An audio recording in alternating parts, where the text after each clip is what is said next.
টিনা শুভ সকাল। শুভ সকাল আজমি। দর্শক শুভ সকাল, কেমন আছেন? নিশ্চয়ই অনেক ভালো আছেন এবং প্রতিদিনের মতো করে আমরাও ভালো আছি এবং আমরাও চলে এসেছি। আজকে সকালের বাংলাদেশ শুরু হয়ে গেছে, কারণ ঘড়িতে বেজে গেছে 7:30, 8:30 পর্যন্ত আমরা থাকবো। নানান রকমের অনুষঙ্গ নিয়ে সাজানো সকালের বাংলাদেশে আজমির হাসান কনক রয়েছে আপনাদের সাথে এবং টিনা নন্দী রয়েছে। যথারীতি আমি আর আজমির 1 ঘন্টাই থাকবো আপনাদের সাথে। আরো একটা নতুন দিন যেহেতু শুরু হয়ে গেল, তাই জন্য আশা করছি আপনাদের সকালটাও শুরু হয়ে গেছে এবং পছন্দের পানীয় নিয়ে আমাদের সাথে বসে যান, কারণ আমরা আমাদের সকাল শেয়ার করতে এখানে বসে আছি।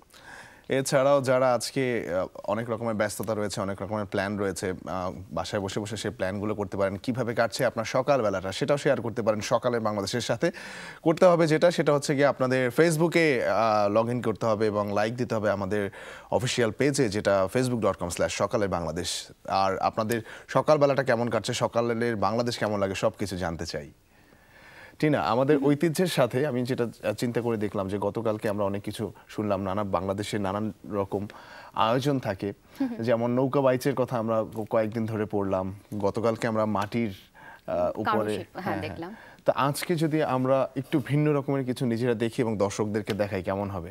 ভীষণই ভালো হবে। আমরা অপেক্ষা করছি কেন, চলুন দেখে ফেলি।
একটা সময় বাঙালিদের জীবনে নানান রকমের অনুভূতি হয়ে মিশেছিল তাঁত শিল্প, এবং সেই তাঁত শিল্প কেউ কেউ বলেন যে বিলুপ্তির পথে। আসলে বিলুপ্তি ঠিক ঘটছে না, কারণটা হচ্ছে এখনো কিন্তু অনেক জায়গায় ঐতিহ্যবাহী এই তাঁত শিল্প খুব দাপটের সাথে সারা বিশ্বে প্রয়োজনীয় তাঁত সহ নানান রকমের কাপড়ের সরবরাহ করে আসছে। টিনা, একটা সুতা থেকে শুরু করে তৈরি একটা পোশাক এবং সেটাকে বাজারজাত করা পর্যন্ত আমরা গল্পটা দেখে নিলাম। তো দেখেছো, আমার কাছে খুব কৌতূহল যে যখন এটাকে বুনন করা হয়, জিনিসটা খুব কিন্তু একটা সায়েন্স, এবং যত আগে কাপড় তৈরি হয়েছে সেই সময়ে ওইরকম একটা সায়েন্স খুব অবাক করে দেয়।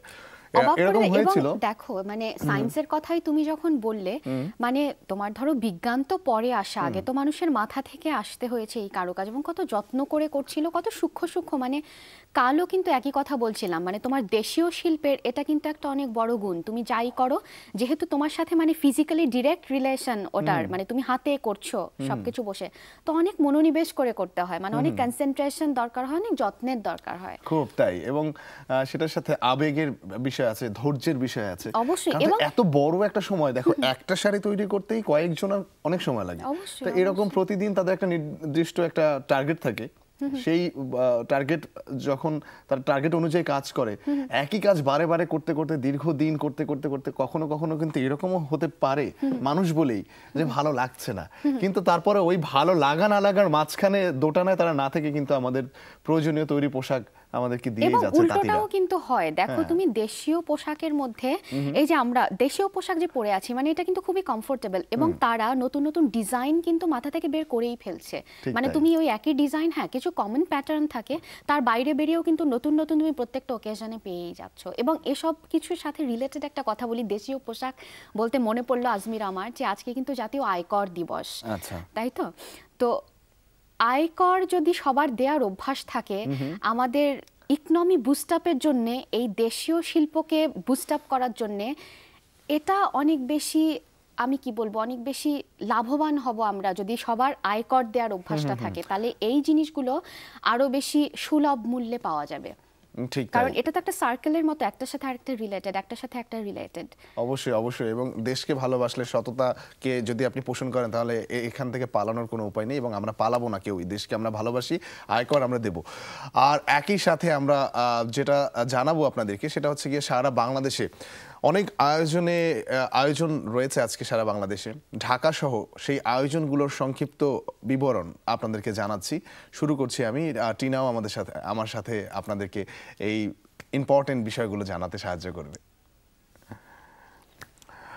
ঢাকা দিয়ে শুরু করছি। জাতীয় শিল্পকলা একাডেমির নাট্যশালার এক্সপেরিমেন্টাল থিয়েটার হলে দেশ অপেরা যাত্রা উৎসব আমি অমলেন্দু বিশ্বাসের প্রদর্শনী রয়েছে সন্ধে 7টায়। অন্যদিকে শিল্পকলা একাডেমির জাতীয় নাট্যশালার স্টুডিও থিয়েটার হলে প্রদর্শিত হবে তীরন্দাজ নাট্য দলের নাটক অনৈতিহাসিক। প্রদর্শনীর সময় সন্ধে 7টা। আরও একবার ঢাকার খবরেই ফিরছি। আয় করে প্রবৃদ্ধি, দেশ ও দশের সমৃদ্ধি, এই স্লোগান নিয়ে আজ পালিত হবে 7ম জাতীয় আয়কর দিবস। তৃতীয়বারের মতো হোটেল সোনারগাঁ 2012-13 ও 13-14 অর্থ বছরে রাষ্ট্রীয় কোষাগারে সর্বোচ্চ আয়কর পরিশোধে সম্মাননা দেয়া হবে। জাতীয় পর্যায়ের মোট 40 জন ব্যক্তি ও প্রতিষ্ঠান ও সিটি কর্পোরেশন এবং জেলা পর্যায়ে 363 ব্যক্তি প্রতিষ্ঠানকে এ সম্মাননা দেয়া হবে। যারা সিলেটে রয়েছেন, আয়োজনটি তাদের জন্য। আজ শুরু হচ্ছে হযরত শাহজালাল রহমতুল্লাহ আলাইহিস সালামের মাজারের 695তম পবিত্র ওরস, বার্ষিক ওরস। এই উপলক্ষে সকল প্রস্তুতি সম্পন্ন করেছে মাজার কর্তৃপক্ষ। ওরস পালনের কর্মসূচির মধ্যে সকাল 9টা থেকে সন্ধে 6টা পর্যন্ত মাজারের গিলাফ ছড়ানো হবে। রাতে সব্বিনা খতম, কোরআনখানি এবং রাত 2টা পর্যন্ত জিকির আজগার হবে। আরও একবার সিলেটের খবরেই আসছি। আজ শিল্পকলা একাডেমির উদ্যোগে সকল বিভাগের প্রশিক্ষণার্থীদের নিয়ে স্ব বিভাগের প্রশিক্ষণার্থীদের মধ্যে সাংস্কৃতিক প্রতিযোগিতা অনুষ্ঠিত হবে। দুপুর 2:30টায় প্রতিযোগিতায় অংশগ্রহণে আগ্রহীরা নির্ধারিত সময়ে পূর্ব শাহীদগাঁ সিলেট জেলা শিল্পকলা একাডেমিতে উপস্থিত থাকবেন, এরকমভাবেই অনুরোধ জানিয়েছেন কর্তৃপক্ষরা। এবারে সিলেটের মৌলভীবাজারে যারা রয়েছেন, বাংলাদেশ ক্রিকেট বোর্ডের আয়োজনে ও জেলা ক্রীড়া সংস্থার ব্যবস্থাপনায় মৌলভীবাজার স্টেডিয়ামে অনুষ্ঠিত হবে জেলা পর্যায়ের বয়সভিত্তিক খেলোয়াড় বাছাই। সকাল 10টায় অনূর্ধ্ব 16, 14, 16 এবং 18 ক্রিকেট খেলোয়াড়দের রিপোর্ট করতে বলা হয়েছে। প্রতিটি গ্রুপে 35 জন করে খেলোয়াড় বাছাই করা হবে। বাহ। এবার রাজশাহী প্রসঙ্গে আসি। আজ নর্থ বেঙ্গল ইন্টারন্যাশনাল ইউনিভার্সিটির প্রথম প্রতিষ্ঠা বার্ষিকী। এ উপলক্ষে দিনব্যাপী বর্ণাঢ্য অনুষ্ঠানের আয়োজন করেছে রাজশাহী মহানগরীর আলুপট্টি মোড়ে ইউনিভার্সিটির একাডেমিক ভবনের সামনে থেকে সকাল 8:30টায় শোভাযাত্রা বের হবে। এরপরে থাকবে আলোচনা সভা এবং সাংস্কৃতিক অনুষ্ঠান। বিশেষ অতিথি হিসেবে এখানে উপস্থিত থাকবেন রাজশাহী কৃষি উন্নয়ন ব্যাংকের chairman professor doctor Shahnewaz Ali. এই তো আমরা জানিয়ে দিলাম মোটামুটি ভাবে বিভাগীয় শহরগুলোতে, মানে ঢাকা সহ সিলেটের খবর দেখলাম আমরা, রাজশাহীতে মোটামুটি ভাবে কি কি আয়োজন আছে জানিয়ে দিলাম। আর এখনো কিছু কিছু বিভাগ কিন্তু আমরা খুব একটা বেশি জানাতে পারি না। বরিশালবাসীদের জন্য বলছি এবং খুলনাবাসীদের জন্যও বলছি, আপনারা কিন্তু জানান আপনাদের এলাকার আয়োজনের খবর আমাদের, তাহলে সিলেট, রাজশাহী, চট্টগ্রাম, ঢাকার যেরকম আমরা খুব বেশি করে শেয়ার করতে পারি, আমরা চাই না বরিশাল এবং খুলনাও পিছিয়ে থাকুক। এর খবর, এর আয়োজনের খবরও আমরা দেশবাসীর সাথে শেয়ার করতে চাই, তাই তো আজমির? ঠিক তাই, এবং এর জন্য ফেসবুকে আমাদেরকে জানাতে পারেন, এবং ফেসবুকের যে আমাদের অ্যাড্রেসটি সেটা আমরা বারবার আপনাদেরকে জানিয়ে দিই, facebook.com/সকালের বাংলাদেশ। আমাদের প্রতিদিন চেষ্টা করি আমরা যে সংবাদপত্র যে শিরোনামগুলো করেছে সেগুলো জানাতে। আজকেও ব্যতিক্রম হচ্ছে না, শুরু করছি। টিনা, দৈনিক প্রথম আলো দিয়ে শুরু করছি। হ্যাঁ। দর্শক, আমার হাতে দৈনিক প্রথম আলো দেখতে পাচ্ছি। হাটের ব্যবসায়ও আওয়ামী লীগের নেতাকর্মীরা, এটাকে প্রধান শিরোনাম করেছে, এবং উচ্ছেদের একটা ছবি রয়েছে। সেখানে মালিবাগ রেল ক্রসিং থেকে মগবাজার ক্রসিং পর্যন্ত যে অবৈধ স্থাপনা সেগুলো কিন্তু উচ্ছেদ করা হচ্ছে, সেই ছবিটি দেয়া হয়েছে। এবং অবশেষে 5 সচিবের মুক্তিযোদ্ধা সনদ বাতিল, এটাকেও গুরুত্বের সাথে ছেপেছে প্রথম আলো।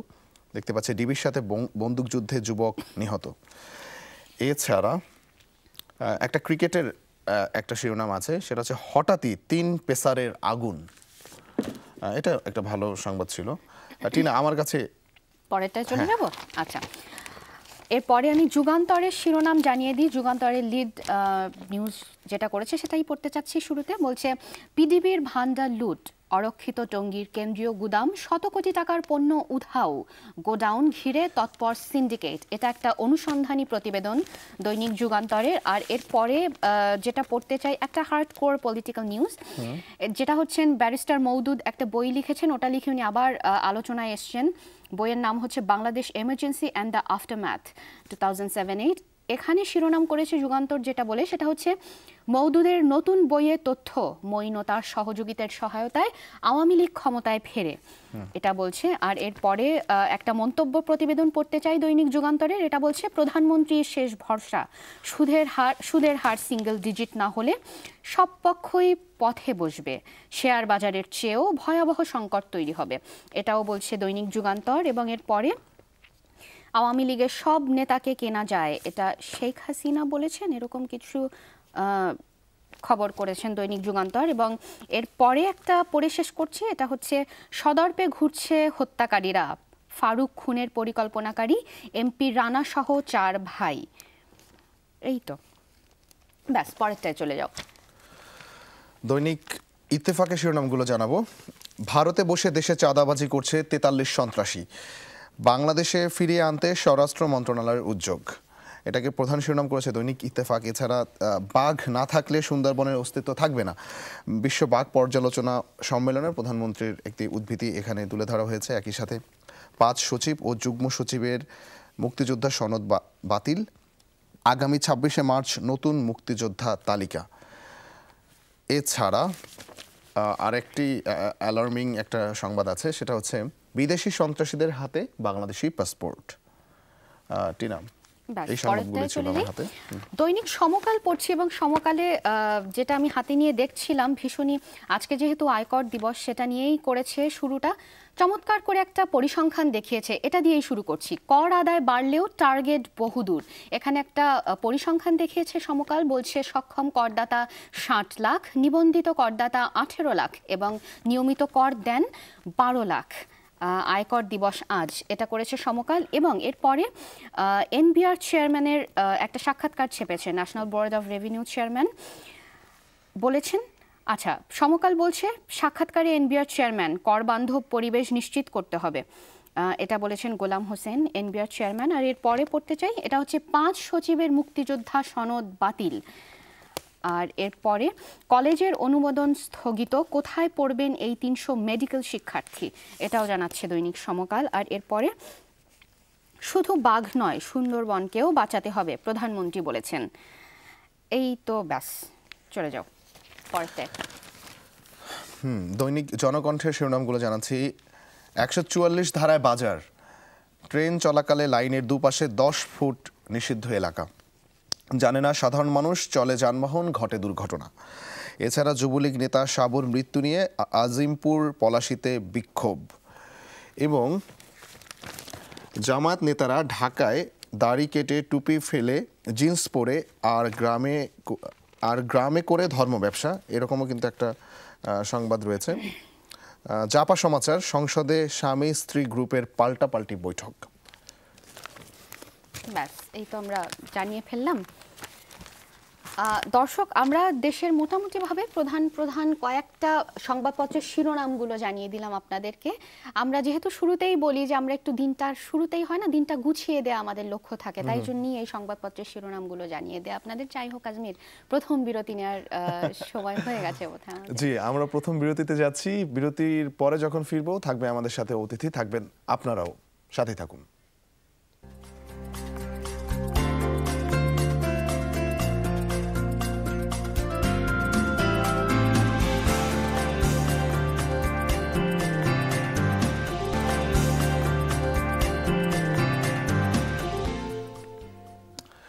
ফিরে এলাম বিরতির পরে। সকালে বাংলাদেশ দেখছেন যমুনার পর্দায়। আজমির রয়েছে, টিনা রয়েছে আমাদের সাথে আরো একজন অতিথি। কিন্তু সেই অতিথির সাথে আপনাদেরকে পরিচিত করানোর আগে আমরা একটা ফুটেজ দেখে নেব।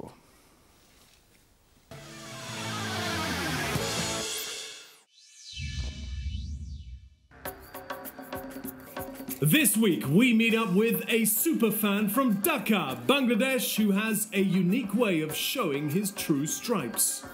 26-year-old Shoaib Ali Bukhari is a die-hard Bangladesh cricket fan who, despite great hardship, has supported the national team since 2000. His journey into super fandom began at just 12 years of age. Unlike today, in those years of 99 and 2000, there was hardly any television around. Hence, the only way to catch the matches was to peep into shops on my way to school. This was my first exposure to the game of cricket. Bangladesh didn't play much cricket in those days, and we were yet to be awarded test playing status. However, I still developed a liking for the game, and that's how my passion for cricket actually began. Once he had caught the bug, there was no stopping him. And when Bangladesh was awarded test status in November 2000, the intensity of his passion grew. He's attended every home match since then. And 2 years ago, he decided it was time to reveal a more colourful side. And so, Tiger Shoaib made his debut appearance in the 2012 Asia Cup, capturing the media's attention. His striking attire and passion brought him praise from different quarters. The Bangladesh Cricket Board were also quick to lend their help, sponsoring his trips overseas. He's now fully funded and grateful for the opportunity to live his dream. আমরা দেখলাম আইসিসির তৈরি করা একটি documentary. যে আমাদের সাথে রয়েছে সে হচ্ছে গিয়ে শোয়েব আলী বুখারী। তার নামটা আপনারা বুঝে গেছেন, বারে বারে বলছিল ফুটেজে বা ডকুমেন্টারির মধ্যে টাইগার। সেই টাইগার আমাদের সাথে রয়েছেন, যিনি স্বীকৃত ক্রিকেট সমর্থক। টাইগার, শুভ সকাল। শুভ সকাল। কেমন আছো তুমি? এইটা ভালো। আচ্ছা, সকালবেলা তুমি চলে এসেছো, খুব ভালো লাগছে। আজকে কি সকালবেলা নাকি সবসময় সকালবেলা ওঠো তুমি ঘুম থেকে? আজকে একটু সকালে ওঠা। আচ্ছা আচ্ছা, খুব ভালো। মানে হ্যাঁ, বলো। টাইগার, আজকে টিনা আমি তোমাকে একটু টাইগার প্রসঙ্গে বলি। টাইগারটা হচ্ছে গিয়ে শোয়েব। 2007-08 বা 9-এর দিকে ওকে আমি শোয়েব নামেই চিনতাম। মাঝখানে একটা বড় কমিউনিকেশন গ্যাপ। হঠাৎ করে একদিন দেখি কি একটা বাঘ আমার দিকে তাকিয়ে একটা জায়গায় হাসছে। আমি অনেকক্ষণ দেখে আমি একটু কেমন যেন ফিল করলাম যে এতক্ষণ হাসছে কে। পরবর্তী সময় ও যখন অন্য আরেকজনকে উদ্দেশ্য করে কথা বললো, তখন ওর কণ্ঠস্বর শুনে আমি বুঝলাম যে ও শোয়েব। তো মাঝখানে যে কমিউনিকেশন গ্যাপটা, তার মধ্যে ও শোয়েব থেকে টাইগার হয়ে গেছে, সেটা আমি জানতাম না। তো আমরা সাধারণত ক্রিকেট খেলাতে দেশে এবং বিদেশের মাটিতে যে মানুষটাকে বাঘ সেজে মানুষকে উৎসাহ দেওয়ার দায়িত্বটি দেখি, সেটা হচ্ছে আমাদের, সেটা টাইগারের। আচ্ছা, এবার খুবই ইন্টারেস্টিং, মানে আমি খুবই ইন্টারেস্টেড জানতে যে টাইগার, তোমাকে আমি টাইগার বলেই ডাকছি, এই চিন্তাটা তোমার মাথায় এলো কেমন করে যে টাইগার হবে? না, এটা কি নিছকই ক্রিকেট প্রেম থেকে নাকি কেমন করে, শুরুটা কোথা থেকে? আসলে হয় কি, প্রত্যেকটা দেশে একটা করে সেরা সাপোর্টার থাকে যে টিমকে সবচেয়ে কাছ থেকে সাপোর্ট দেওয়ার জন্য। তা আমার মাথায় একটা জিনিস ঢুকে যে যদি একবার মাঠের কাছ থেকে যদি টিমকে সাপোর্ট দিতে পারি, যে এইভাবে খেলো, ওভাবে খেলো, ভালো খেলো। যেমন একটা বোলিং করলো একটা বলার, যখন একটা বল 4 হয়ে গেল তখন কিন্তু বলার কিন্তু নার্ভাস হয়ে যায়। তখন যদি তাকে একটা সাপোর্টার যদি সাইড থেকে সাপোর্ট দিতে পারে, যেটা ব্যাপার না, তুমি ভালো বল করো, উইকেট পাবে, একটা ভালো বল দাও। যেমন ব্যাটসম্যান, আমার টেস্ট ম্যাচ খেলতেছে আমি এখন, এখানে যদি আমি ওয়ানডের মতো খেলি, টি-20-র মতো খেলি হবে না, আমাকে সেখানে বলতে হবে যে তুমি টেস্টের মতো খেলো, ধৈর্য ধরো, ধৈর্য ধরলে রান হবে, মাঠে থাকলে অবশ্যই রান হবে, তুমি সুপার ওভারগুলোর মতো লেগে থাকো মাঠে। তা এই যে একটা সাহস দিলে কিন্তু তাদের ভিতরে কিন্তু একটা সাহস হয় যে না, একটু ভালো খেলি। তা এই দিক থেকে আমি মনে করলাম যে আর আরেকটা জিনিস সেটা হচ্ছে যে ইন্টারন্যাশনাল আরো 3-4 জন সাপোর্টার আছে, পাকিস্তানি জলি চাচা, ইন্ডিয়ান সুধীর, ওরা আমার খুব কাছের একজন ফ্রেন্ড। তা ওদেরকে আমি ফলো করছি, ওদেরকে ফলো করতে চিন্তা করলাম ওরা যেহেতু টিমকে সাপোর্ট দেয়, এত ভালো খেলে, তা আমিও যদি ওদের মতো টিমকে সাপোর্ট দিতে পারি, হয়তো বাংলাদেশ অনেক ভালো খেলবে। তাই মানে ওরা কি তোমার টাইগার হওয়ার আগে থেকে ফ্রেন্ড, নাকি ওদের দেখে তুমি টাইগার হয়েছো? আমি ওদেরকে মূলত ফলো করছি। আচ্ছা, ওদেরকে দেখে, তার মানে এর সাথে ক্রিকেট প্রেমের কতখানি সম্পর্ক আমি সেটা জানতে চাই। মানে তুমি এটাকে একদমই নিছকই যে না দেশের ক্রিকেট টিমকে ভালোবাসি, ওখান থেকে এই চিন্তাটা আসা, মানে চিন্তা আসতে হয় না, তোমার মাইন্ড স্ট্রাইক করতে হয় আগে, যে তারপরে তুমি ভাবো যে না আমি এটা করব, ওই মাইন্ড স্ট্রাইকটা কোত্থেকে করলো? ক্রিকেট প্রেম থেকে? হ্যাঁ, এইটা হয় কি যে যখন বাংলাদেশ 97-এ যখন একটা ট্রফি জিতলো, তখন একটু ছোট ছিলাম আমি, তখন দেখছি যে বাংলাদেশের মানুষ অনেক বেশি আনন্দ করছে, অনেক বেশি খুশি ছিল। আর তখন আমরা কিন্তু বাংলাদেশ খুব কম ম্যাচ খেলতো, আর অতটা সুযোগ হইতো না যে খেলা দেখার, হয়তো একটা খেলা দেখার জন্য অনেক দূরে চলে গেছি, পিছিয়ে ছিলাম। এরকম হয়েছে যে রাত্রের দিকে সেই পানি ছাত্র দিয়ে ছোটবেলা খেলা দেখতে গেছি। এই দিক থেকে যখন খেলা দেখতে দেখতে তখন বাংলাদেশে আমরা 2001 সালে আমরা টেস্ট খেলতে পারি, তো সেক্ষেত্রে সেখান থেকে সুযোগ হলো যে ম্যাচ একটু বেশি খেলার। ওখান থেকে আসলে আস্তে আস্তে দেখতে দেখতে মনের ভিতরে একটা ভালো লাগা বলি, ভালোবাসা বলি দেশের জন্য, এইভাবে আসলে ভিতরে তৈরি হয়েছে যে আমাকেও আসলে এক সময় চিন্তা করতাম যে টিমকে সাপোর্ট দিতে পারি কিনা, তো সেক্ষেত্রেই আস্তে আস্তে এটা তৈরি হয়েছে। আচ্ছা, এর সাথে সম্পর্কিত আরো কিছু প্রশ্ন আছে, তার আগে জানতে চাবো যে তুমি এরপর তো শুরু করলে, তুমি বাঘের মতো মাঠে গেলে, কতদিন লাগলো তোমার এই তুমি যে একজন সমর্থক, এই স্বীকৃতিটা পেতে তোমার কতদিন লাগলো এবং কিভাবে পেলে? আমি 2001 সাল থেকে খেলা দেখা শুরু করি, নর্মালি মাঠে যেতাম, একটু কম যেতাম। তারপরে আপনার 2012 সালে এশিয়া কাপ হয় বাংলাদেশে, তখন থেকে আমি কন্টিনিউ করি, তখন থেকে শুরু করি যে না এবার আমাকে পুরোটাই করতে হবে।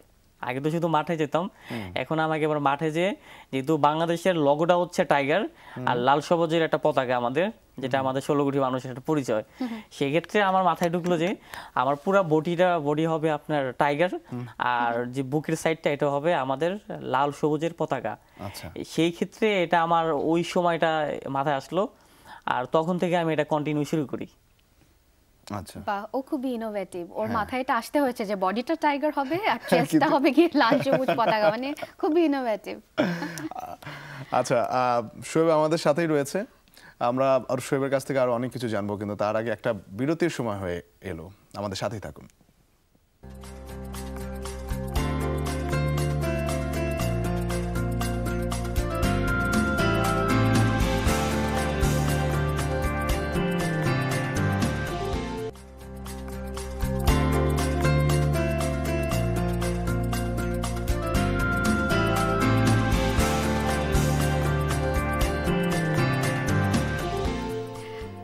বিরতির পর আরো একবার আমন্ত্রণ আমাদের সাথে, আমাদের এই সকালবেলার আয়োজনের সাথে আজমির এবং টিনা রয়েছে, এবং আমাদের সাথে সোয়েব আলী বোখারি টাইগারও রয়েছে, যাকে বোধহয় টাইগার বললে এখন এক নামে সবাই চেনে। আবার টাইগারের কাছে ফিরছি, অন্ততপক্ষে আমি তোকে টাইগার বলেই ডাকি।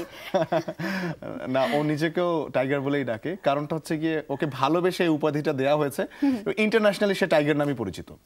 তাই নাকি? হ্যাঁ, ইন্টারন্যাশনালি আপনার অনেকেই, আমি কিছুদিন আগে একটা প্রোগ্রামে যাই, সেখানে 2টা ফরেনার গেস্ট ছিল, তা যখন ওই আমাকে পরিচয় করে দেওয়া হইলো, তখন ও তো বলতেছে এই হচ্ছে টাইগার। হ্যাঁ টাইগার। তখন ও আমাকে খাবার নিয়ে আসলো আমার জন্য, দেখলাম, তাই খাবার নিয়ে আসলে আমি অন্যদিকে তাকিয়ে আছি, বলো টাইগার টাইগার। আচ্ছা, খাবার কি মানুষের খাবারই নিয়ে আসছে? হ্যাঁ, আমাকে মানুষের খাবার। আচ্ছা টাইগার, একটা অন্যরকম প্রশ্ন করি, সেটা হচ্ছে তোমাকে তো মাঠে সবাই দেখে তুমি বাঘ সেজে বসে আছো, এখন সেই চেহারার সাথে তোমার এই চেহারা আসলে কোনো মিল পাওয়া যায় না, ওই সময় হলুদ একটা আবরণ থাকে, তো এরকম কোনো বিষয় আছে কিনা, মানে যে যাদের জন্য তুমি অনেক সমর্থন করছো তারা তোমাকে চিনতে পারেনি, বা এইরকম কোনো মজার ইন্টারেস্টিং কোনো ব্যাপার আছে কিনা? এইরকম আছে যে আমি যখন এশিয়া কাপ থেকে শুরু করি, তখন আমাদের ক্যাপ্টেন মুশফিক ভাই, সে আমাকে এই ফেসে চিনে না, অতটা চিনে না এই ফেসে, কিন্তু সে আমাকে খুবই পছন্দ করে ভালোবাসে। কিন্তু আমি এই ফেস যখন সামনে যাই, সামনে যেয়ে বলি, একটু আবেগ, ওই সামনে যেয়ে বলি ভাই আমি তো টাইগার শোয়েব আলী। সে অতটা গুরুত্ব ছিল না, অন্যদিকে মন ছিল। আমি একবার বলার পরে আমি খুব পাশে চলে যাই, যাওয়ার পরে আমি খুব কষ্ট পাই যে আমাকে আসলে ছিল না, এবার আসলে আমি মানে খুব কষ্ট পাইছি আমি। তো সেক্ষেত্রে এরকম অনেকদিন চলে যায়।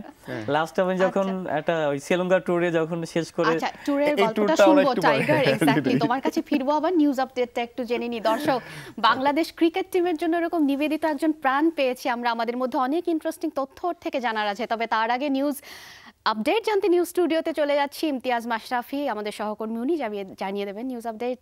মাশরাফি, শুভ সকাল। শুভ সকাল টিনা। দর্শক আমন্ত্রণ যমুনার হেডলাইন নিউজে। গত 28 আগস্ট বাজারের সোনালীবাগে বাসায় ঢুকে 3 জনকে গুলি করে হত্যা মামলার এজাহারভুক্ত প্রধান আসামি শাহ আলম খন্দকার ওরফে কালাবাবু গোয়েন্দা পুলিশের সাথে কথিত বন্দুকযুদ্ধে নিহত হয়েছেন। মগবাজারের ওয়্যারলেস গেটের ব্যাপারী গলিতে ভোরে এই বন্দুকযুদ্ধের ঘটনা ঘটে। এ সময় একটি পিস্তল ও 7 রাউন্ড গুলিসহ কালাবাবুর 2 সহযোগীকে আটক করা হয়। দুপক্ষের গোলাগুলিতে গোয়েন্দা পুলিশের 2 সদস্য আহত হয়। কালাবাবুর লাশ ময়নাতদন্তের জন্য ঢাকা মেডিকেলে নেওয়া হয়েছে। গত 28 আগস্ট জমির বিরোধকে কেন্দ্র করে কালাবাবুর নেতৃত্বে এ হত্যাকাণ্ড সংঘটিত হয়। পরে এ ব্যাপারে কালাবাবু সহ বেশ কজনকে আসামি করে রমনা থানায় মামলা করেন নিহতের স্বজনরা। এরপর এজাহারভুক্ত বেশ কজন সন্দেহভাজনকে আটক করে পুলিশ।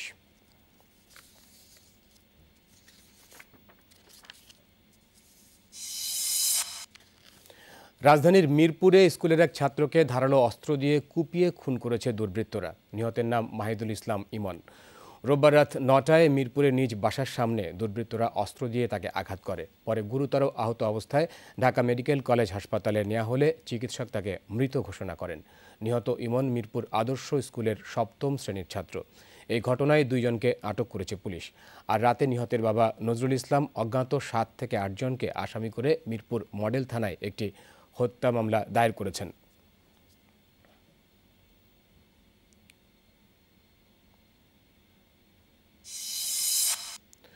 দুই দিনব্যাপী 695তম বার্ষিক ওরস মোবারক উপলক্ষে আল্লাহ আল্লাহ জিকিরের ধ্বনিতে মুখরিত হয়ে উঠেছে সিলেটের হজরত শাহজালাল রহমতুল্লাহ আলাইহের মাজার প্রাঙ্গণ ও আশপাশের এলাকা। সকালে গিলাফ ছড়ানোর মধ্য দিয়ে হজরত শাহজালাল রহমতুল্লাহ আলাইহের বার্ষিক ওরসের আনুষ্ঠানিক সূচনা হয়। রাত 3টায় আখেরি মোনাজাত শেষে মঙ্গলবার ভোরে শিরনি বিতরণের মধ্য দিয়ে শেষ হবে ওরস মোবারক।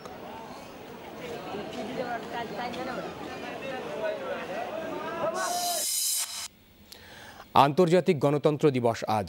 বিশ্বের বিভিন্ন দেশের মতো পালিত হচ্ছে বাংলাদেশেও।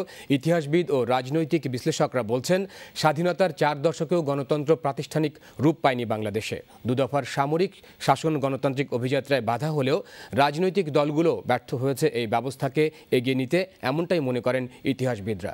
তারা বলছেন, রাজনৈতিক দল ও নেতাদের ক্ষমতার রাজনীতি গণতন্ত্রকে বারবার আঁতুড় ঘরে হত্যা করেছে। আইএস জঙ্গি দমনে মার্কিন নেতৃত্বে পরিচালিত বিমান হামলায় অংশ নেওয়ার প্রস্তাব দিয়েছে বেশ কয়েকটি আরব রাষ্ট্র। রোববার মার্কিন কর্তৃপক্ষ এ তথ্য জানায়। তবে এ অভিযানে অংশ নিতে তাদের ইরাক সরকারের অনুমতির প্রয়োজন হবে।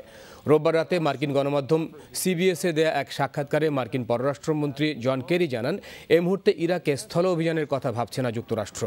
এদিকে বিবিসিকে দেয়া এক সাক্ষাৎকারে সিরীয় উপপররাষ্ট্রমন্ত্রী ফয়সাল মেকদাদ আইএস দমনে গঠিত জোটে অবশ্যই রাশিয়া ও ইরানকে অন্তর্ভুক্ত করার দাবি জানিয়েছেন। President's made his decision on that. We're going to provide our unique, painfully aware of their barbarity. ইউক্রেনের পূর্বাঞ্চলে রুশপন্থী বিদ্রোহীদের বিরুদ্ধে লড়তে দেশটির সেনাবাহিনীর জন্য অস্ত্র পাঠাতে শুরু করেছে ন্যাটোভুক্ত দেশগুলো। রোববার এ তথ্য নিশ্চিত করেন ইউক্রেনের প্রতিরক্ষামন্ত্রী ভ্যালেরি হেলেথি। অবশ্য এর আগেও ন্যাটো ইউক্রেনে অস্ত্র সরবরাহ করছে এমন দাবি করেছিল দেশটি। পরে যুক্তরাষ্ট্রসহ ন্যাটোভুক্ত 5 দেশ সেই খবর অস্বীকার করে। এদিকে দোনেস্কে রোববারও অব্যাহত ছিল রুশপন্থী বিদ্রোহী ও সেনাদের মধ্যে সংঘর্ষ। তবে এরই মধ্যে 73 জন বন্দী বিনিময় করছে রুশপন্থী বিদ্রোহী ও ইউক্রেন সরকার।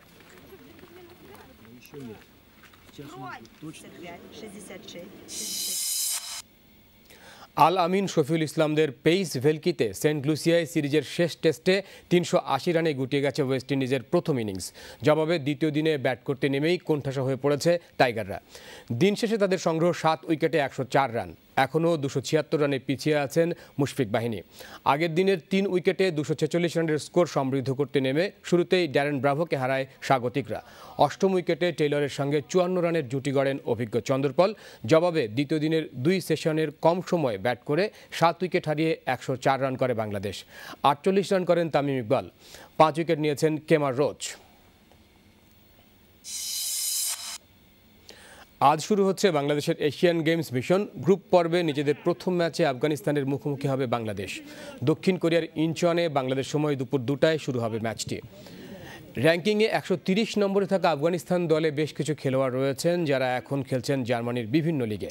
তবে 170 নম্বরে থাকা ক্রুইফের শিষ্যদের সামনে থাকছে কেবল 2008 সাফ চ্যাম্পিয়নশিপে তাদেরকে হারানোর অর্জন। আফগানিস্তান বাদেও উজবেকিস্তান আর হংকং রয়েছে বাংলাদেশের গ্রুপে।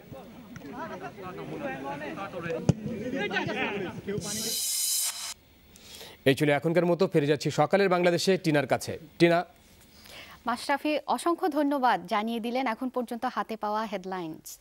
দর্শক, আমরা টাইগারের সাথে কথা বলছিলাম। ওর পুরো নামটা আমার মনে হয় আর না বলার নাই বলি, কারণ টাইগার বললে পরে সবাই ওকে চিনে যায়। আবার ফিরছি ওর কাছে। আমি খুব ক্রুশাল একটা জায়গায় টাইগার তোমাকে আটকে দিয়েছিলাম, শ্রীলঙ্কা ট্যুর, ওটা নিয়ে শুনছিলাম। আবার শুরু করো, চলো। আমি যখন লাস্ট মুশিক ভাই ওটা গেল, তা শ্রীলঙ্কা থেকে যখন ঢাকা আসতেছিলাম বিমানে, তখন বিমানে করে মুশিক ভাই যে ঢুকতেছিল, আমার হাতে একটা ক্যামেরা ছিল। আমি ভাই ভাবছে হয়তো আমি ফটো উঠাবো, ছবি উঠাবো, বলছে ছবি উঠান। আমি বলতেছি ভাই আমাকে চিনেন নাই, বলতেছে হাঁটতেছে।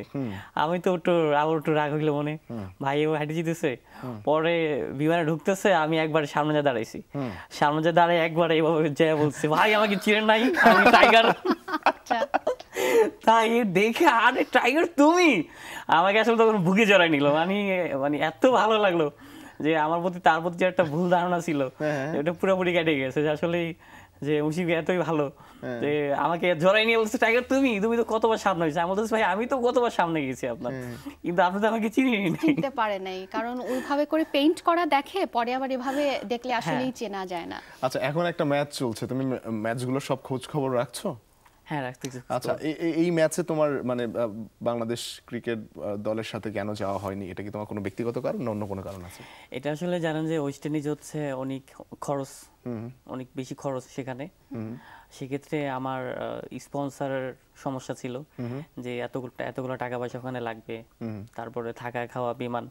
তা আমি কখনো চিন্তা করতে পারিনি যে আসলে আমি টিমের সাথে থাকবো না, আমি টিমের সাথে নাই। ইভেন আসলে দেশটা আমার কাছে এরকম মনে হয় যে আমার ফ্যামিলি বলেন, আমার যা আছে দুনিয়ায় সবচেয়ে আমার কাছে মনে হয় দেশ আগে। সেক্ষেত্রে চেষ্টা করি যে দেশটাকে, যদি আমি সবসময় বলি যে এই দেশটাকে শুধু ক্রিকেট না, সাপোর্ট না, দেশটাকে আমি পুরো বিশ্বকে দেখাতে চাই যে ক্রিকেট হচ্ছে এরকম, যে ক্রিকেট একটা পরিচয়, যে আমাদের নতুন করে অনেক দেশ আমাকে চিনায়। তো সেক্ষেত্রে আমিও চাই যে আমার দেশটাকে আমি সবাইকে চিনাই। তো সেক্ষেত্রে আমি কখনো চিন্তা করতে পারি নাই যে আমি টিমের সাথে থাকবো না। আর হচ্ছে যে এরকমও সময় গেছে যে আমার ফ্যামিলিতে খেলা চলাকালে আমার নানাও মারা গেছিলো, তারপর আমার খালু মারা গেছে খেলা রানিং চলাকালে 3 ঘন্টা কি 4 ঘন্টা আগে। তারপর আমি কিন্তু খেলা, আমার দেশটাকে সাপোর্ট দিতে হবে, টিমকে সাপোর্ট দিতে হবে। তারপরও আমি মাঠে গেছি, মাঠে যেয়ে খেলা দেখছি, তারপর আমি বাকি কাজ করছি। তো সেক্ষেত্রে আমি কখনো চিন্তা করি যে আমি যাব না।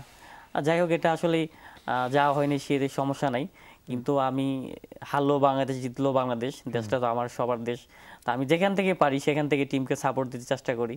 আর টিমকে তো অবশ্যই সাপোর্ট দেবো, কারণ তারা ভালো খেললে এই দেশের মানুষ 16 কোটি মানুষ তখন কি যে আনন্দ করে, কত ভালো, এটা আসলে না দেখলে বুঝতে পারবেন না। আচ্ছা, দেশের বাইরে প্রথম সফর, সেই সময় তো তোমাকে কেউ স্পন্সর করেনি। সেই সময়টার অভিজ্ঞতাটা একটু বলো, যে কিভাবে টাকা আসলো, কয়দিন ছিলে, কোথায় ছিলে?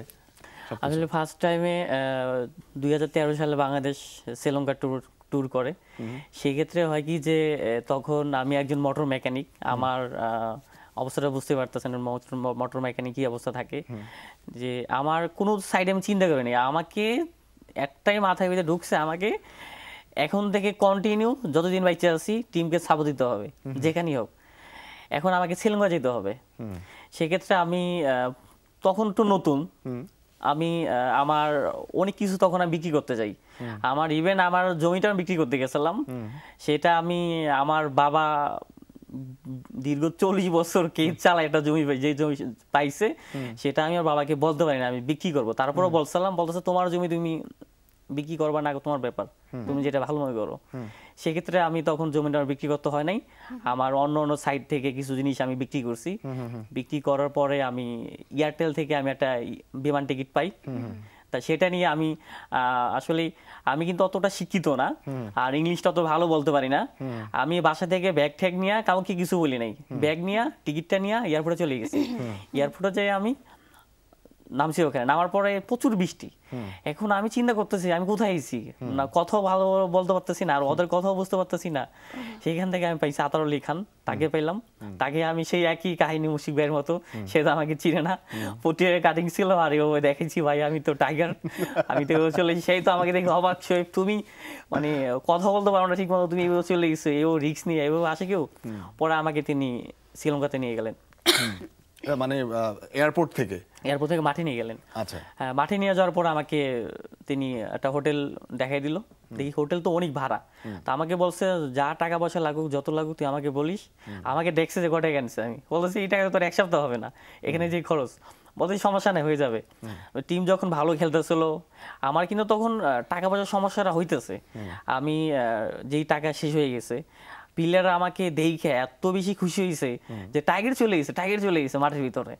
তা আমি তখন ওখানে আসলে তাদেরই দেখে আমি মানে চোখে পানি এসে যায় আমার, আমি যে আমি প্রথম ইন্টারন্যাশনাল সাপোর্টার হিসেবে প্রথম ইন্টারন্যাশনাল ট্যুর করি শ্রীলঙ্কা গল টেস্টে। তখন বাংলাদেশ ম্যাচ অনেক ভালো খেলে, ভালো খেলার পরে আপনার প্লেয়াররা অনেক খুশি হয়। আমাকে সবসময় বলে যে তোমার কোনো টাকা পয়সা লাগবে, কোনো কিছু লাগবে, আমি কখনো কোনো কিছু তাদেরকে বলতেছি না। তা একটা সময় আমাকে যারা সাংবাদিক ছিল এরা আমাকে খুঁচায় সব বাইর করে যে কত টাকা আনছো, কি দেখে যে আমার টাকা তো শেষ, আমি কিভাবে খাইতেছি, কিভাবে চলতেছি। তখন এর ভিতরে আমাকে ভাষার ভাই বলছিল, হাবিবুল ভাষার, যে সমস্যা হলে হোটেলে চলে এসো, আর সমস্যা হলে কিছু বইলো। সবাই আমাকে খুব সাপোর্ট দিচ্ছে, কিন্তু আমি যেই ভালো খেলতেছে আর যেই সাপোর্টটা দিতেছে আমি এটাতে হ্যাপি। আমি যে মানে কষ্ট করতেছি যে টাকা নাই, সমস্যা আছে, এটা বলি নাই, কারণ ভালো খেলতেছে এটা আমার কাছে শান্তি লাগতেছে। পরবর্তী সময় তার সম্মানের একটা বিষয় কাজ করেছে, সেটা আমরা বুঝতে পারছি। আচ্ছা, বারবার এই যে ফিনান্সিয়াল ক্রাইসিসের কথাটা শুনছিলাম, তো তুমি একটু শ্রীলঙ্কা ট্যুরের কথা শুনলাম, আরো শ্রীলঙ্কার মতো আরো কত জায়গায় গেছো এরকম টিমের সাথে? আমি 2006 সালে বাংলাদেশ আইসিসি ট্রফি খেলছিল ইন্ডিয়াতে, সেখানে আমি গেছিলাম মোহালিতে। তো সেখানে আপনার জয়পুরে 3টা ম্যাচ ছিল, সেটা হচ্ছে শ্রীলঙ্কার সাথে ওয়েস্ট ইন্ডিজ আর হচ্ছে আমার সম্ভবত জিম্বাবু হবে। একটা ম্যাচ আমরা সেখানে জিতছিলাম জিম্বাবুর সাথে। তো ওখানে আমার ফার্স্ট ট্যুর হয় ভিসা ছাড়া, পাসপোর্ট ছাড়া, ইন্ডিয়া দিয়ে। তখন আমি অক্সফোর্ডে কাজ করতাম, যে চিন্তা করি নেই যে আসলে আমি যে এই মানে আর কারোর সাথে দেখা হলে কেউ ইন্ডিয়া থাকলে পরামর্শ নিতাম যে ইন্ডিয়া কি হয়ে যায়। তা অক্সফোর্ডে কেউ আসলে কোনো পাকিস্তানি ইন্ডিয়ান আসলে বলতাম কি হয়ে যায়, জিজ্ঞেস করতাম, তাও বলতো যে মানে মেন বর্ডার হচ্ছে বেনাফুল। এবং ওখান থেকে চিন্তা করলাম বেনাফুল গেলে তো অনেক লোক নাকি টাকা দিলে পাস করে দেয়।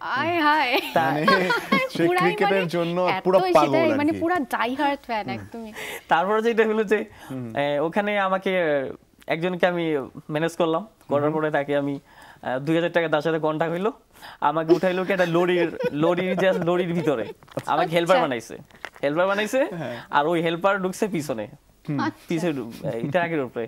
তো লরির আমাকে হেল্পার বানাইছে, একটা লুঙ্গি পরাইছে, আমি আমাকে যেতে হবে লুঙ্গি পরাক আর যা পরাক, আর গামছাটা মাঝে বেঁধে দিয়েছে, একটা গেঞ্জি পরাইছে আমাকে।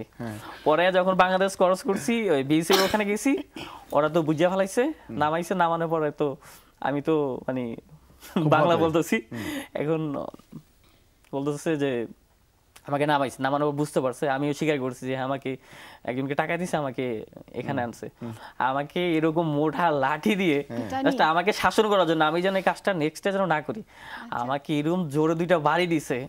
মানে প্রথম বাড়িতেই মানে আমি বলছি যে আসলে মানে বাড়িটা এত ব্যথা পাইছে যে মনে হয় আর আসা হবে না।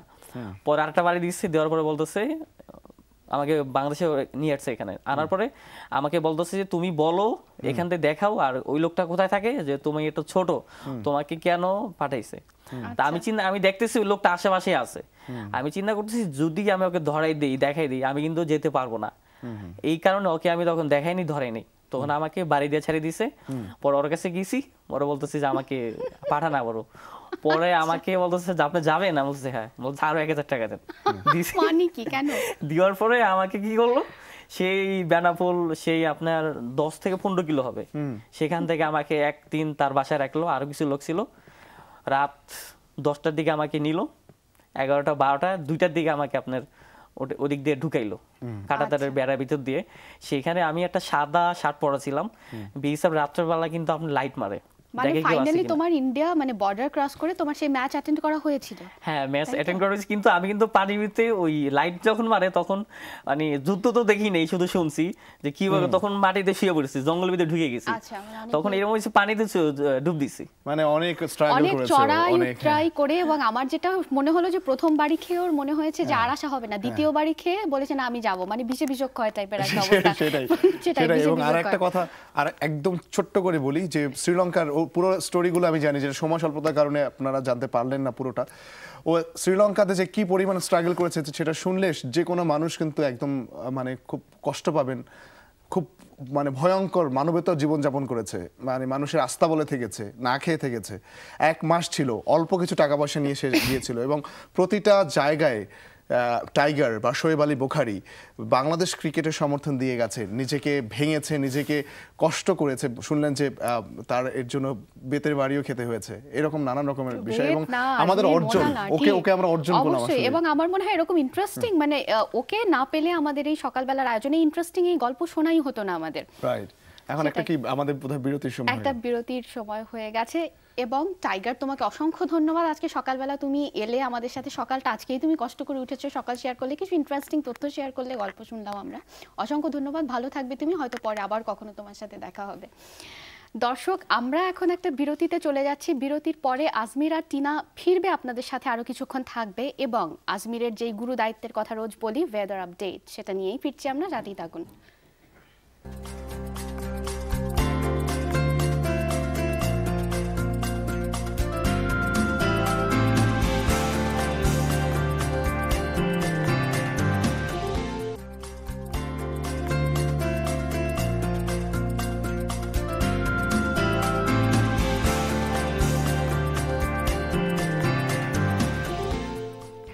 ফিরে এলাম বিরতির পর। আরও একবার আমন্ত্রণ আমাদের এই সকালবেলার আয়োজন সকালের বাংলাদেশে। এখন আমি একা টিনাই এখানে স্টুডিওতে বসে আছি, কারণ আজমির তো ওয়েদার স্টুডিওতে চলে গেছে ওয়েদার আপডেট জানাতে। আর আমরা কথা বলছিলাম টাইগারের সাথে, যার অরিজিনাল নামটা হচ্ছে শোয়েব আলী বুখারী। অরিজিনাল নামটা মনে হয় বলার দরকার নাই, কারণ ও নিজেও খুশি হয় ওকে টাইগার বলতে। আর টাইগারের সাথে যেহেতু রয়্যাল বেঙ্গল টাইগারের একটা রিলেশন আছে, সুন্দর বনের একটা রিলেশন আছে, এবং বনের কথা বলতেই ওয়েদারের কথা চলে আসে, তাই জন্যে বেটারকে এখন আজমির ওয়েদার আপডেট জানিয়ে দিক। আমি আর সময় নষ্ট না করি, আজমির। টিনা, অসংখ্য ধন্যবাদ জানাচ্ছি, এবং দর্শকদেরকে বলছি যে যারা কিনা আজকে বাইরে বের হওয়ার নানা রকমের প্রস্তুতি রয়েছে, প্ল্যান রয়েছে, তাদের অবশ্যই আবহাওয়ার পূর্বাভাসটা জেনে নিলে আপনার জন্য কিন্তু অনেক ভালো হবে। এর জন্য দিনটি যেন ভালো কাটে, এর জন্য জানিয়ে দিচ্ছি আবহাওয়ার পূর্বাভাস। ঢাকা, রংপুর, চট্টগ্রাম ও সিলেট বিভাগের অনেকগুলো জায়গায় এবং রাজশাহী, খুলনা ও বরিশাল বিভাগের 2-1 জায়গায় অস্থায়ী দমকা হাওয়া সহ হালকা থেকে মাঝারি ধরনের বৃষ্টি অথবা বজ্রসহ বৃষ্টি হতে পারে। সেই সাথে দেশের কোথাও কোথাও মাঝারি থেকে ভারী বর্ষণ হতে পারে। এবারে জানিয়ে দিচ্ছি গতকালের সর্বোচ্চ তাপমাত্রা কোথায় ছিল। গতকালের সর্বোচ্চ তাপমাত্রা ছিল রাজশাহীতে 34.5 ডিগ্রি সেলসিয়াস, এবং সর্বনিম্ন যে জায়গাটাতে তাপমাত্রা ছিল সেটি হচ্ছে রংপুর 23.8 ডিগ্রি সেলসিয়াস। এবারে জানিয়ে দিচ্ছি আজকের সূর্যোদয় এবং সূর্যাস্তের সময়টা। আজকের সূর্যোদয় হয়েছে ভোর 5:45 এবং আজকের সূর্যাস্ত হবে সন্ধে 6:02। এবারে জানিয়ে দিচ্ছি বিভাগীয় শহরগুলোর আজকের সর্বোচ্চ এবং সর্বনিম্ন তাপমাত্রা। শুরু করছি ঢাকা দিয়ে। ঢাকার সর্বোচ্চ তাপমাত্রা হবে 34.6 ডিগ্রি সেলসিয়াস এবং সর্বনিম্ন তাপমাত্রা হবে 27 ডিগ্রি সেলসিয়াস। চট্টগ্রাম সর্বোচ্চ তাপমাত্রা এখানে হতে পারে 32.3 ডিগ্রি সেলসিয়াস এবং সর্বনিম্ন সেটি নামতে পারে 27 ডিগ্রি সেলসিয়াসে। রাজশাহীতে সর্বোচ্চ তাপমাত্রা হতে পারে 36.3 ডিগ্রি সেলসিয়াস এবং সেটি সর্বনিম্ন 26.4 ডিগ্রি সেলসিয়াসে নামতে পারে। যারা রংপুরে রয়েছেন সর্বোচ্চ তাপমাত্রা এখানে 29.5 ডিগ্রি সেলসিয়াস, বুঝতেই পারছেন গরমটা এখানে একটু কমই হবে, এবং সর্বনিম্ন সেটা আরও ফ্লেক্সিবল, সেটা হচ্ছে 23.5 ডিগ্রি সেলসিয়াস, কিছুটা তারতম্য থাকবে। খুলনা, যেহেতু সুন্দরবনের কথা বলল টিনা, খুলনায় সর্বোচ্চ তাপমাত্রা হবে 34.6 ডিগ্রি সেলসিয়াস এবং সর্বনিম্ন তাপমাত্রা 27.2 ডিগ্রি সেলসিয়াস, খুব একটা তারতম্যের সম্ভাবনা নেই। বরিশাল সর্বোচ্চ তাপমাত্রা হবে 33 ডিগ্রি সেলসিয়াস এবং সর্বনিম্ন হবে এটি 26.6 ডিগ্রি সেলসিয়াস। এবং সবশেষে সিলেট, এখানে কিন্তু তাপমাত্রাটা বেশ কিছুটা বেশি হতে পারে, সর্বোচ্চ তাপমাত্রা হতে পারে 34.5 ডিগ্রি সেলসিয়াস এবং সর্বনিম্নটা বেশ রিল্যাক্স, এটা হচ্ছে 25.2 ডিগ্রি সেলসিয়াস। এছাড়াও বৃষ্টিপাতের সম্ভাবনা রয়েছে অনেক জায়গায়, তাই রোদ বা বৃষ্টি আপনি ছাতাটা আপনাকে অনেকটা সুরক্ষিত করবে। এছাড়া বাইরে বেরোনোর সময় সানস্ক্রিন ব্যবহার করতে পারেন। টিনা, জানিয়ে দিলাম আবহাওয়ার পূর্বাভাস, এবারে ফিরছি তোমার কাছে স্টুডিওতে। আজমির, ধন্যবাদ। আই হোপ তুমি তাড়াতাড়ি স্টুডিওতে ফিরে এসো। এবং দর্শকদের যেটা বলতে চাই যে আজমির মনে হচ্ছে শীত খুব ভালোবাসে, কারণ যেখানটায় 25, 26, 24 ডিগ্রি সেলসিয়াস তাপমাত্রা নামবে, ও বলছে আচ্ছা এখানে মোটামুটি সুখকর পরিস্থিতি থাকবে। তার মানে ওর পার্সোনালি শীতটা একটু পছন্দ, খুব বেশি গরমও পছন্দ করে না। যাই হোক দর্শক, আপনাদের সাথে এবার কমিউনিকেশন প্রসঙ্গ, যেটা হচ্ছে থ্রু ফেসবুক পেজ। আর অ্যাড্রেসটা একবার আওড়ে দেই, facebook.com/সকালের বাংলাদেশ। এবং এই প্রসঙ্গেই যখন আসি, ফিরছি ছবি প্রসঙ্গে। আজকে যেই ছবিটি আমরা দেখাবো এটি পাঠিয়েছেন হাফিজ জাহান মিয়া, স্থান গোপালগঞ্জের ছবি।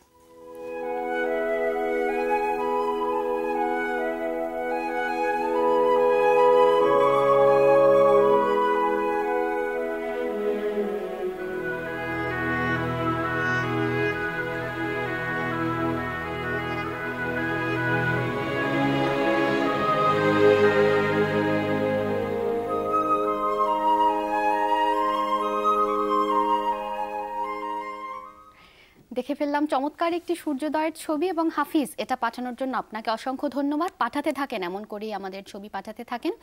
এবং আজমিরকে ওয়েলকাম করে নিই। Welcome back to the studio Azmir. আজমিরকে ফিরে পেয়েছি আমাদের মধ্যে প্রোগ্রাম স্টুডিওতে। আমাকে কোনো অনুভূতির কথা জানতে চাইবে না? না, অবশ্যই নয়। এবার তুমি জানিয়ে দাও বড়, আমাদের পক্ষ থেকে ছোট ছোট করে কি কি প্রয়াস থাকছে আমাদের ছবি বিজেতার জন্য, বা ছবি বিজেতা প্রসঙ্গটাও আসো, আমি বলিনি।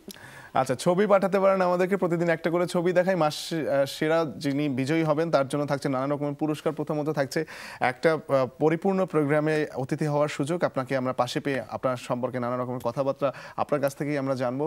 আর সেই সাথে একটা গিফট হ্যাম্পার, যেখানে রয়েছে নানান রকমের উপহার। একই সাথে ব্লকবাস্টার সিনেমাসের পক্ষ থেকে দুজনার একই সিনেমার 2টি টিকিট, এবং হোটেল সিগালের পক্ষ থেকে 2 জনার 2 রাত 3 দিনের একটা কম্বাইন্ড প্যাকেজ। সবকিছু যদি একসাথে চান তাহলে আমাদেরকে ছবি পাঠাতে হবে ইনবক্স করে facebook.com/সকালের বাংলাদেশ। কোনো এডিট করা যাবে না এবং কোনো ট্যাগ বসানো যাবে না। আর একবার মনে করিয়ে দিই, সেপ্টেম্বরের ছবি হতে হবে, সকালবেলার ছবি হতে হবে, এই তো ব্যাস। আর আজকের মতো বোধহয় আজকে আমাদের মানে চলে যেতেই হবে আর কি, নাকি? তবে যাওয়ার আগে একটা প্রসঙ্গ একটু আমি বলে যাই। দর্শকরা যারা ছবি প্রসঙ্গে এলে পরে আমরা বলি ছবি পাঠাতে থাকেন, বিজয়ী হয়ে এখানে আসার সুযোগ, হয়তো ভাবছেন গত মাসের সেরা বিজয়ী কোথায়। গত মাসের সেরা ছবি বিজয়ীকে নিয়ে আমরা খুব শিগগিরই ফিরবো আপনাদের সামনে, তাই তো? ঠিক খুব তাড়াতাড়ি, এবং সেটার জন্য প্রতিদিনের মতো করে আপনাদেরকে আমরা যেন পাই। আমরা সবসময় আপনাদেরকে নানান রকমের ইনফরমেশন, তথ্য জানাতে সবসময় সকাল 7:30টায় সকালে বাংলাদেশ শুরু করি। কাজেই আজকের মতো করে প্রতিদিনই আপনাদেরকে পেয়েছি বলে ধন্যবাদ জানাচ্ছি। ফেসবুকে আপনারা নানা রকমের অনুভূতির কথা জানাচ্ছেন বলে ধন্যবাদ এবং কৃতজ্ঞতা জানাচ্ছি। আর আজকে যাদের জন্মদিন, যাদের এরকম একটা চমৎকার দিন, তাদেরকে সকালে বাংলাদেশ যমুনা পরিবার টিনা আজমিরের পক্ষ থেকে জানাচ্ছি জন্মদিনের অনেক অনেক শুভেচ্ছা। শুধুমাত্র জন্মদিন কেন, আজ অনেকের বিবাহ বার্ষিকী, মানে অনেক বিশেষ দিন থাকতে পারে। সবার জন্য এই দিনটির শুভকামনা থাকলো আমাদের পক্ষ থেকে। তবে আজকের মতো আমি আর আজমির চলে যাচ্ছি। আপনারা ভালো থাকবেন, সুস্থ থাকবেন, সকালের বাংলাদেশের সাথেই থাকবেন।